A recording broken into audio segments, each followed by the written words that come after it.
Oh my. That woke me up.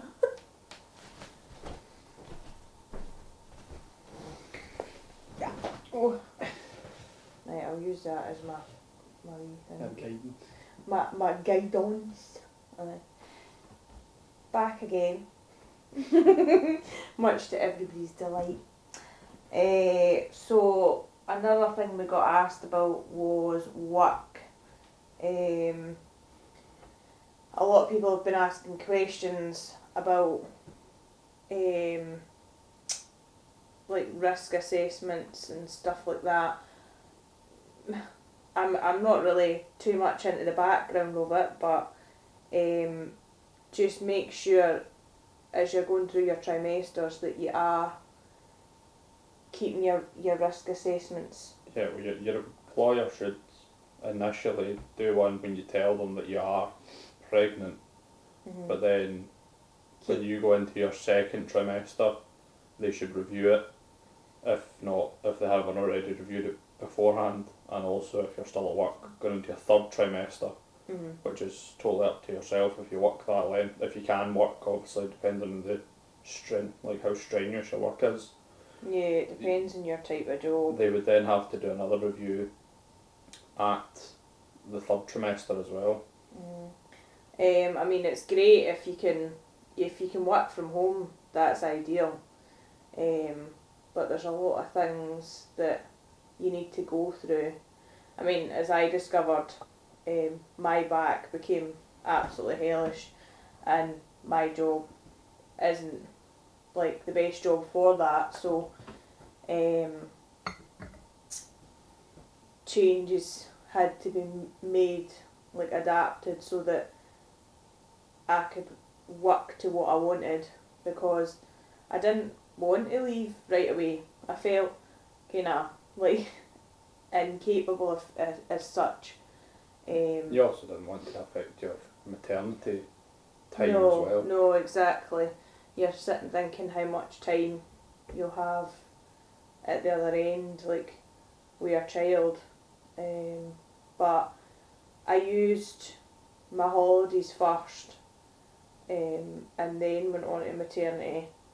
But it is so, like, I thought slightly invincible, but you need to listen to your body, because if you don't, you're going to knacker yourself, as I discovered, because I ended up doing physio to help my back, to see what I could do. I was wearing a belt daily also, for a good amount of hours to try and help support me, like sit me upright better, well, stand me upright better. There was lots of things like throughout it as well, like going into the health aspect of it. At the start we had a bleed, but that was just a burst blood vessel that the hospital reckons, so that was good. Always get things checked, because you can think things might be fine and they might not be. I think it doesn't matter how silly you think you're being, or Yeah. how much you think you're wasting the NHS's time. You pay for it. You pay your taxes, national insurance for a reason. So Yeah. if you have any doubt, or even just to be reassured, I think it's pretty important to make sure you get checked, and that more just for peace of mind, really.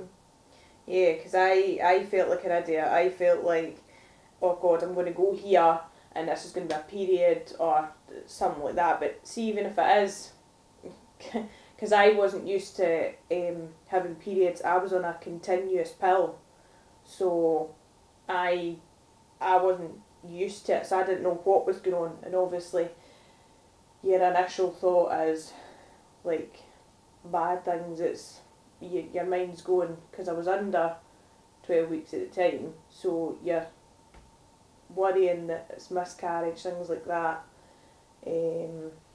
I also I'm allergic to quite a lot of things, so as we said about health, like you can put a birth plan in place. Mine has changed quite a bit. Yeah. I would have my baby at home if I could, but I'm not allowed because it's my first, and because also I have strep B. So, and if people don't know what that is, you can Google it. But I mean, it can be there one day and the next it can be gone, but it is passable with baby. So we don't want that. So I need to get a drip in for that. I originally wanted a water bath, but that's not possible because they say that electricity and that don't go. So I'd rather not electrocute myself on the way. But yeah, there's all different ways when you go through things and speak about your birthing plans. But it can change, like you can have something set in your mind, but I would say don't put your heart on something because it could anything can happen. It's a long time for something to change. Yeah, because you could get there and, it could be emergencies or whatever, God forbid, but like, so that you're prepared for somebody saying, yeah, that's not happening today. Yeah, that's it. You might end up having to go in for emergency C-sections or stuff like that. That throws your birth plan completely out the window, really. Yeah, definitely. As I said, I was doing physio throughout my trimesters, and it was really helpful for me actually, and getting the exercises to do at home was good for me. It made me feel good, and it helped with what was sore. Just in the part of now, like trimester, I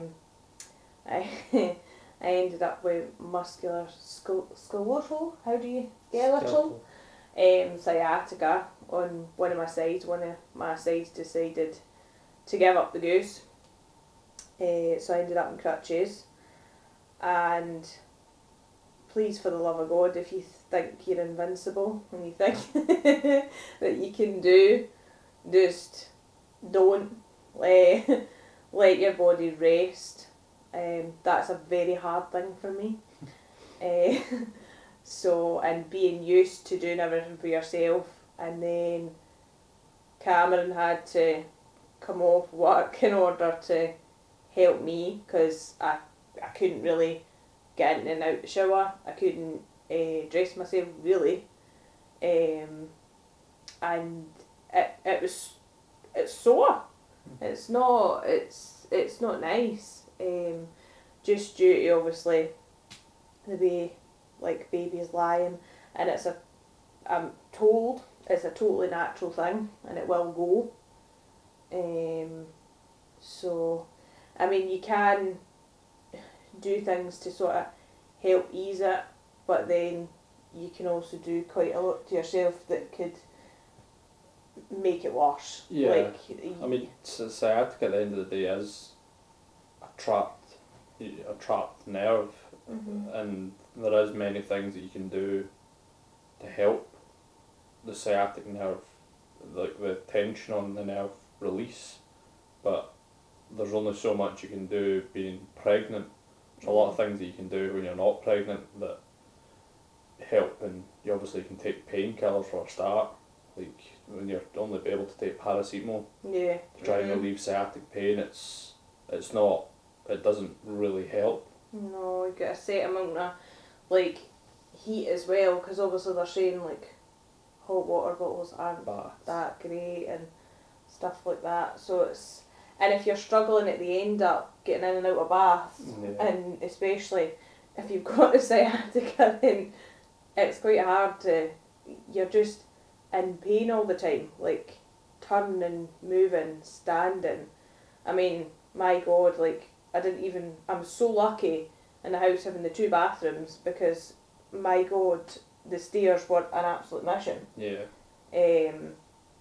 So, and obviously advise, like, use the sore side or bum shuffle, which, oh my goodness.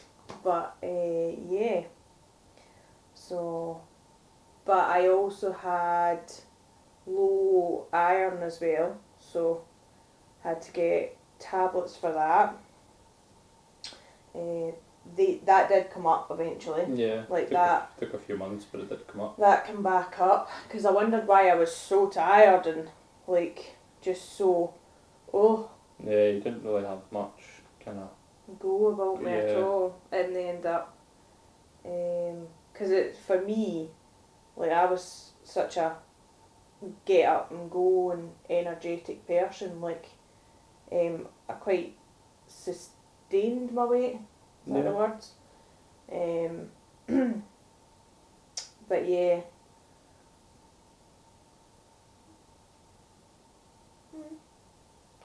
Don't know what else I can think to do with health.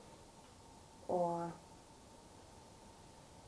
I think that like even for a lot of people as well, a lot of people don't know like their employers sometimes aren't the best at telling them the financial aspect as well of maternity and paternity.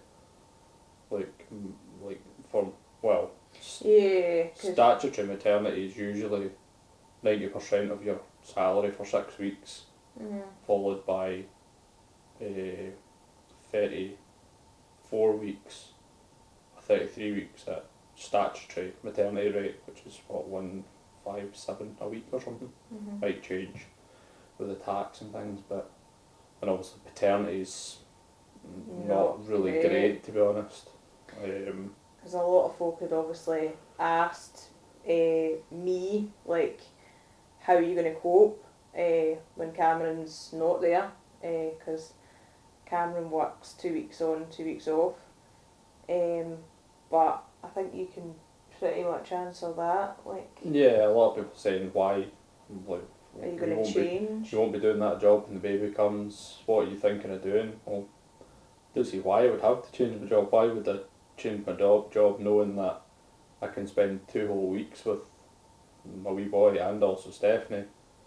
And obviously, for the 2 weeks I'm away, it's going to be hard and obviously kind of probably stressful for Stephanie, but then she's got me here for 2 whole weeks as well, so she can have relax a wee bit and let me take over.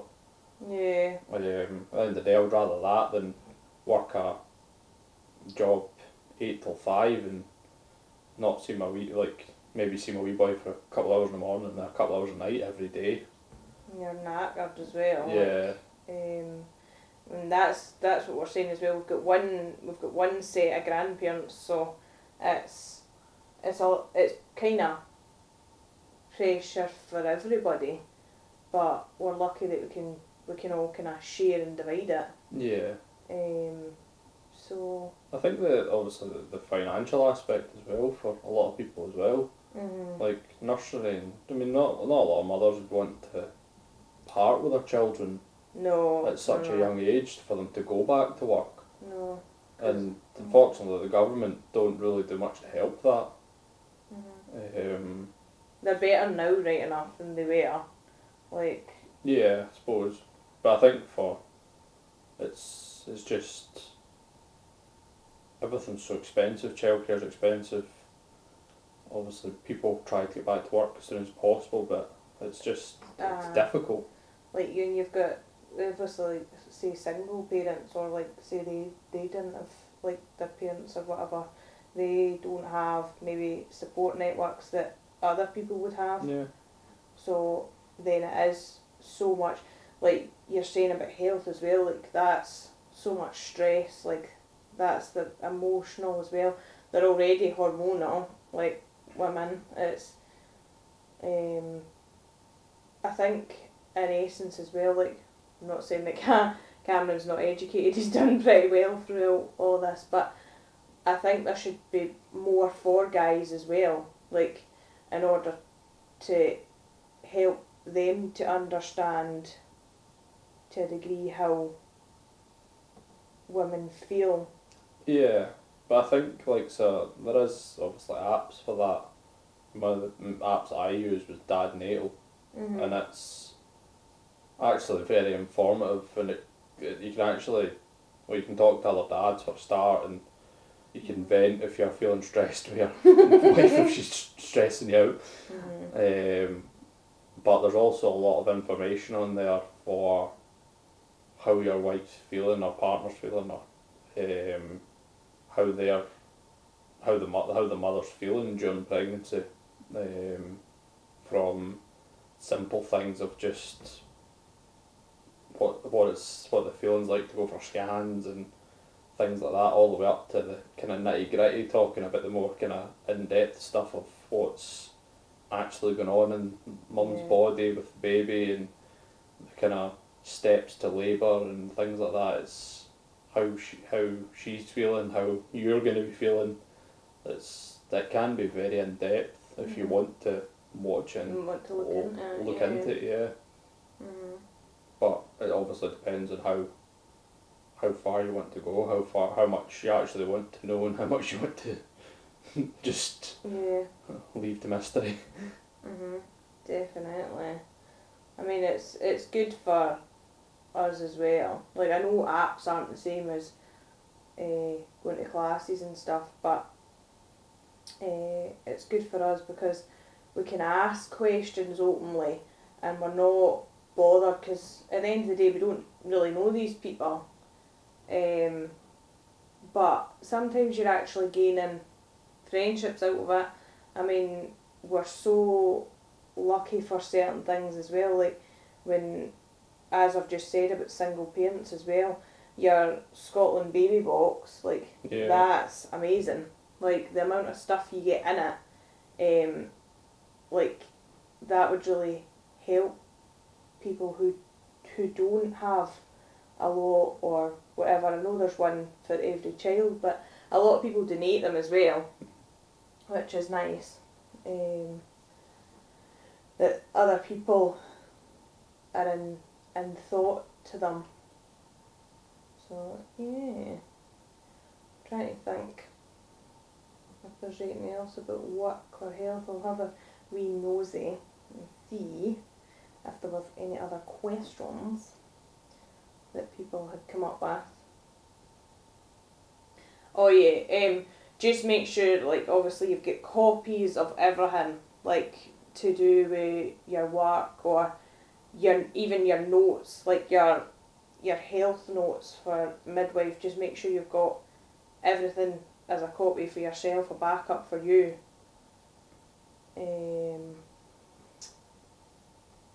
Yeah, and as we were saying about, like, health wise, like emotions and stuff like that, oh my goodness, the amount of people that comment on a pregnant mother's weight is absolutely ridiculous. Yeah, how they look. How they just, do you know something? If you have nothing nice to say, just be quiet. Like, that mother could be at the lowest point. She could have just found out anything, and I think commenting on their weight is, why would you? Would you go up to a person and do that normally? Like, would you go up and say, my God, the size you've got? Or it's like, you just don't do it. No. It's not, no. I think that's even nasty to turn round and say to your partner, like, your husband, like, that's like, oh my God, the state of you, like, you're getting fat. Like, that's, I mean, we'll do it for a laugh, but Yeah, like, a difference between joking about it and aye, obviously, like, yeah, people are going to say, oh, you know, you're getting big, but it depends on the you're context. supposed to get Yeah. big, you're It pregnant. depends on the context it's given in. Like, as Stephanie said, there's a rage of hormones going through your body with There's a everything that's going line. on, and there's a point where it becomes just horrible, and obviously maybe not what a pregnant woman needs to hear on that day. Like, if a pregnant lady's, I don't know, going to work, for example, and she's still working and she's still doing whatever, say she's got children at home as well, leave her alone. Like, my God, like, she's doing some job, being at work, looking after kids, doing whatever she has to do to get through, like, get to the point where she's like, right, that's me, I've had enough. Like, time for me to kind of go, like, go on my maternity leave. But yeah, people sometimes don't think what they're saying, and it's not very good. And then if you if you reply, it might not be taken the best way either. Yeah, and it goes for hormones. Yeah, so trying to think if there was any more to this one. Let me see. I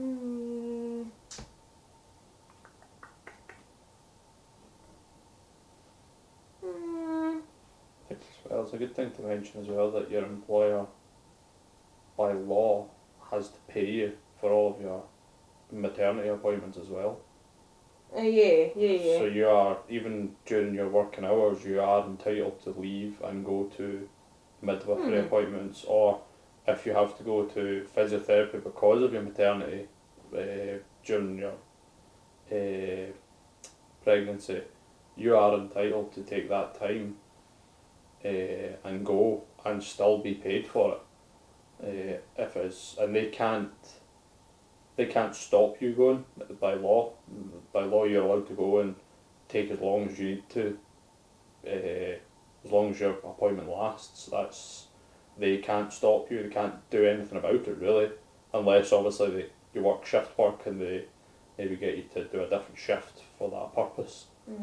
But as far as your working hours go, even if you're at a midwifery appointment or something to do with your maternity, that is all. It's like your time. It's your time basically, and it's paid for by them. Yeah, that's definitely like to keep in mind.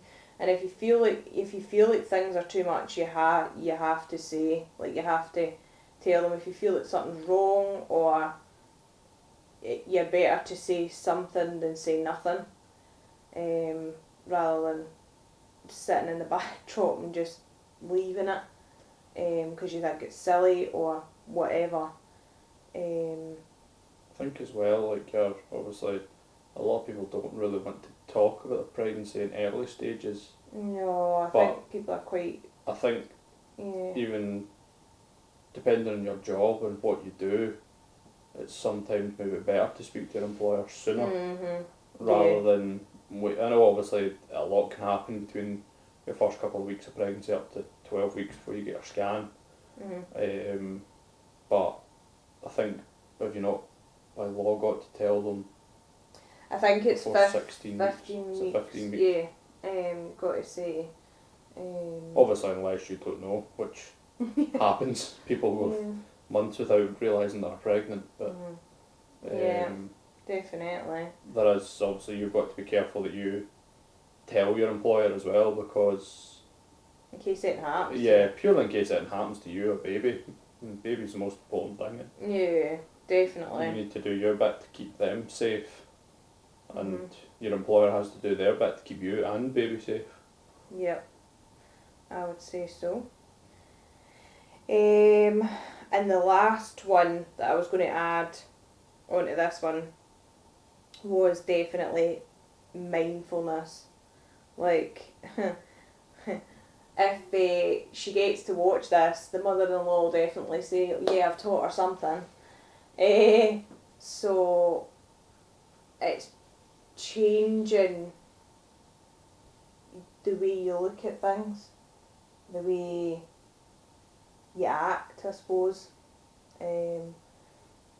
So, like, trying to